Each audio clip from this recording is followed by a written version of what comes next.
हाय मित्रांनो, माझं नवीन ब्लॉगमध्ये तुमचं सगळ्यांचं स्वागत आहे. ब्लॉग काढायचं हे म्हणताय की एका पोरीनं ड्रायव्हरबद्दल लईच अशी वेगळं बोलले. बाहेर ड्रायव्हर एक गाडी चालवते, घरी घरी बायको दोन गाडी चालवते. अगं होत आहे तिथे ते ड्रायव्हर बायकोवर पूर्ण विश्वास असते, म्हणून ती ड्रायव्हर घरी त्याला बायकोवर विश्वास ठेवून घरचं सगळं बघून ड्रायव्हर बायकोला घरी ठेवून जात असते. कळलं का? तू असं बायकोबद्दल तू एवढं अशी घाण बोलतेस म्हणून तुझं लायकी तर आहे का? ड्रायव्हरचे नाव सुद्धा काढायला तुझी लायकी नाही. सांगायला ही मुद्दा माझी.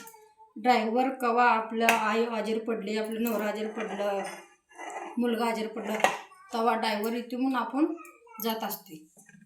टायमात जर तुझं पोरगाला जर दवाखाना नाही नेलं, ती पोराला काहीतरी झालं नाही, तेव्हा काय करते? तेव्हा ड्रायव्हरच नेत असतो दवाखान्याने. एवढं तू लक्षात ठेव. आणि तुला काय भाजीपाला लागल आणि हिया लागल, घरातल्या सामानला सगळं ड्रायव्हरच येत असतो कुठल्याही काय ह्याला.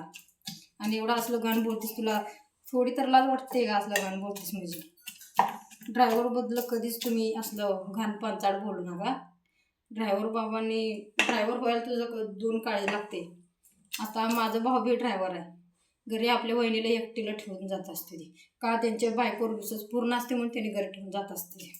आणि असलं एवढं बोलू नको. तुला आत्ता अजून काहीच नाही. ड्रायव्हर भावा लई आहे त्या, तुला अजून लई निभार ट्रोल करणार आहे ते बघच. एवढंच माझं हे आहे. ड्रायव्हर भावाला कधीच असं नावं ठेवू नका तुम्ही.